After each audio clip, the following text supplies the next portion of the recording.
Welcome to We Do Tech, and also to our second kind of episode of the Q&A that I asked you guys a little while back. So I kind of split up the Q&A because you guys asked just so many questions. So I split it up in three parts.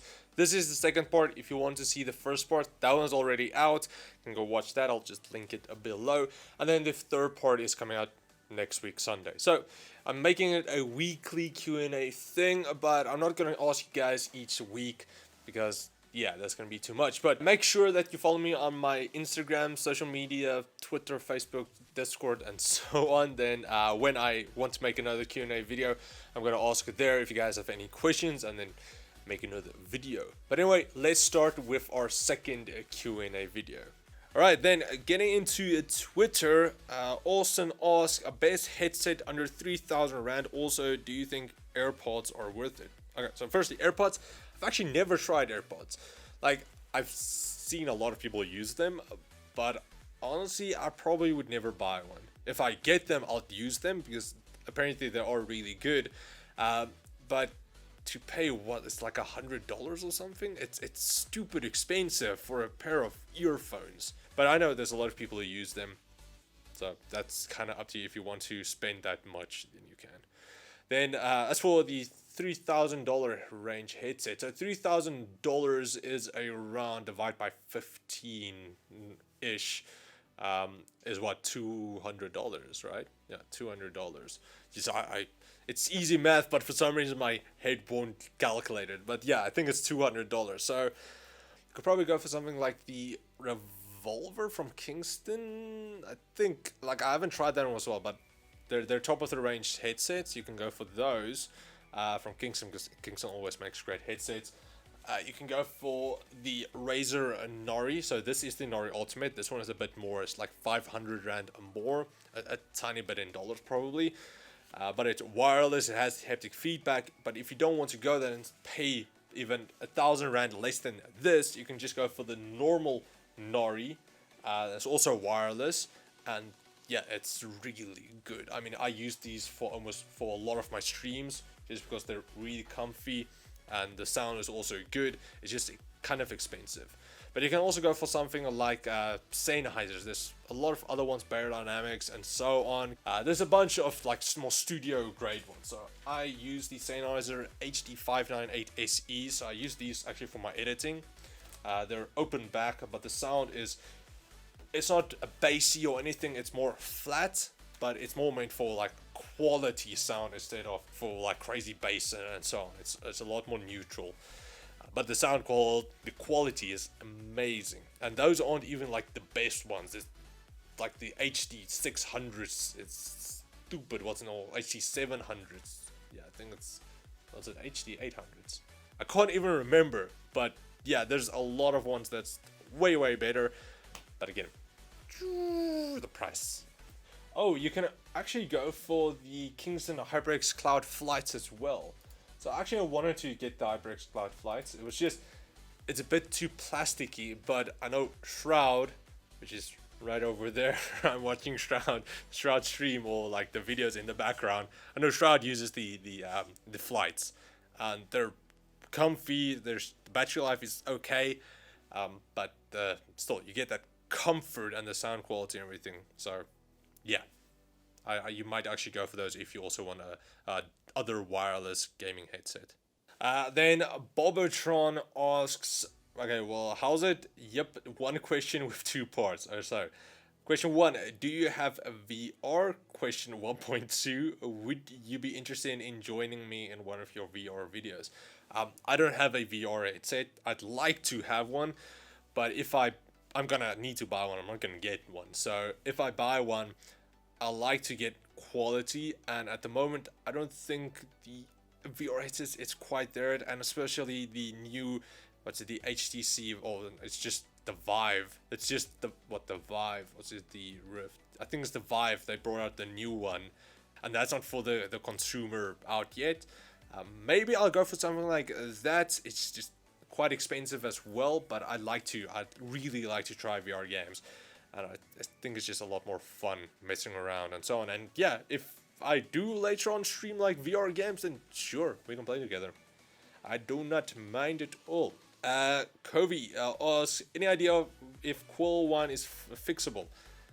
Not to my knowledge, I don't think so. Like, I've never really had issues with Quill 1 before. I know one of my friends had, and he couldn't fix it. And he's also quite a tech guy. So this possibly, but if it's really bad, maybe you can just go Google like Tech Jesus, Gamers Nexus, and see if they have anything. They'll probably have an answer for you, but not to my knowledge. I don't think so. Base gaming monitor under $5,000 from Denver. I am Denver too. Actually, I need to Google this. So $5,000 is what, like $350 around there. But we also have like 35% tax on monitors, import tax. So it's stupid expensive. But the cheapest gaming monitors you're looking at, like the Asus VG248Q, I actually did a review on that, so that's going for around 5,000 Rand. 24-inch, 144 Hz. Most of them is going to be TN panels, but still good. I mean, you're not gonna, if it's for gaming, you're not going to crazy edit or crazy color grade on it anyway. So pretty decent. You also have the Samsung LC24FG70FQUXEN24. Samsung, what's wrong with your monitor names, dudes? But yeah, it's a curved 24-inch, 144 Hz, and this one is a VA with quantum dot. So that's pretty. It's better than TN for color accuracy. But I haven't tried it out really, so you can check that one. If you want to maybe do color accuracy a bit more, you can go for this instead. It's also pretty much the same price. Next we have the AOC C24G1. See Samsung, that's a lot easier. Now this also 24-inch, 144 Hz, curved. It's a bit cheaper than the others, also FreeSync. And it's a VA panel. So that's also... And then finally you also have the Dell S2419HDF, 24-inch, 144 Hz. I think this one is also relatively new.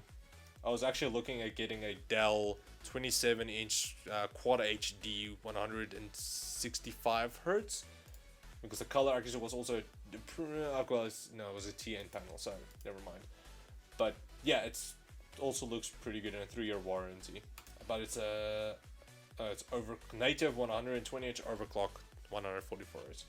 So those ones are probably your best bets, ranging from 4,500 to around just under $5,000. So those ones are probably your best bets to go for.